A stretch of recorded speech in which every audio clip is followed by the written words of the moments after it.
So the ribbons and premiums are going to look a little different this year too. We did indicate that building exhibits, we're just going to create a brand new ribbon. It's very difficult in this setting to be able to evaluate the blue, red, and white level system, that Danish model that we're used to. Instead, this year we're going to create a new designed ribbon for every exhibit that you bring to the fair this way. Likewise, because we're doing that, now there are not different premium points per ribbon. Usually it's like 5 for a blue, 4 for a red, and 3 for a white. This year, they're all worth the same premiums. Every exhibit that you bring and share with the judge is going to earn the same amount of premium points. So we're good there. And I think that takes the pressure off everybody a little bit and can help refocus us on that learning piece again. Clover Buds, we're going to do a special commemorative ribbon for you too, not just the standard rainbow ribbon that we always did, but something special for this year. We're celebrating the 100th birthday of Livingston 4-H, and we're experiencing this crazy, crazy pandemic year. So both of those things can be captured in a ribbon for us. Some of you have already asked about state fair selections and how that's going to work this year. Given the format that we're doing, at best, the evaluators can say that they would recommend your items for state fair. If you receive that kind of recommendation and state fair happens, we'll allow all those selections to go. If you receive that recommendation from the judge, but state fair ends up being canceled, you have the option of holding on to that exhibit and bring it back next summer for reevaluation and reconsideration.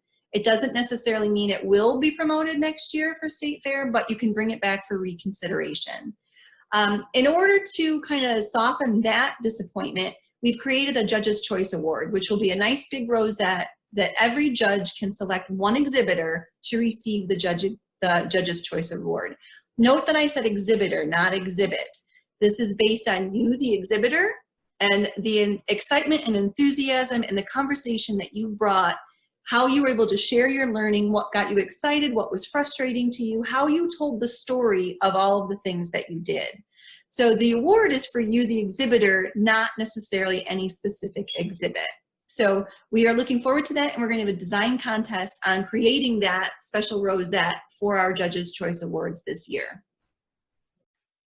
In order to do displays, normally we would set everything up in the building on the fairgrounds, but we're not going to be able to do that this year. So instead, we need you to take a picture, set up a display at home, be in the picture, and send us a photograph of you with your exhibits. That might mean more than one photograph if you have a lot of exhibits.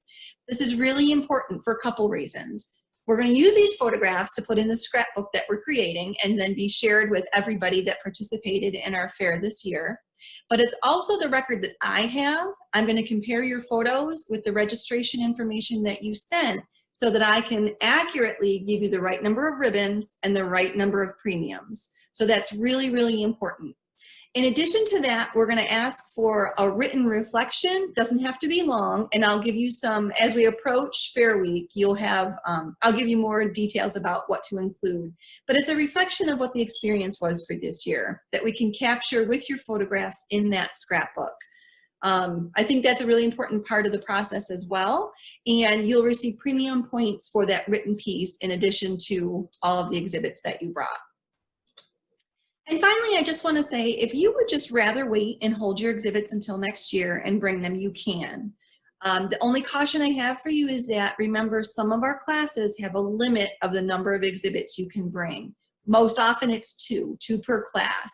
So if you've made a whole bunch of stuff this year and you have intentions of making a whole bunch next year, that's going to put you in a position where you have to pick and choose which things you want to bring to the fair. So you can bring some things this year and hold off on some. Or bring everything this year to do virtually. It's really up to you, but I do want to make sure that you know that option is available if you choose that. And at any time, if you have any questions at all, please don't hesitate to ask me. Your questions help me think about things that I wasn't thinking about before. So they're really important to my process as well. So don't ever think you're bothering me by asking a question. And I look forward to seeing you in our virtual fair this year, and hopefully at our picnic at the end of the summer.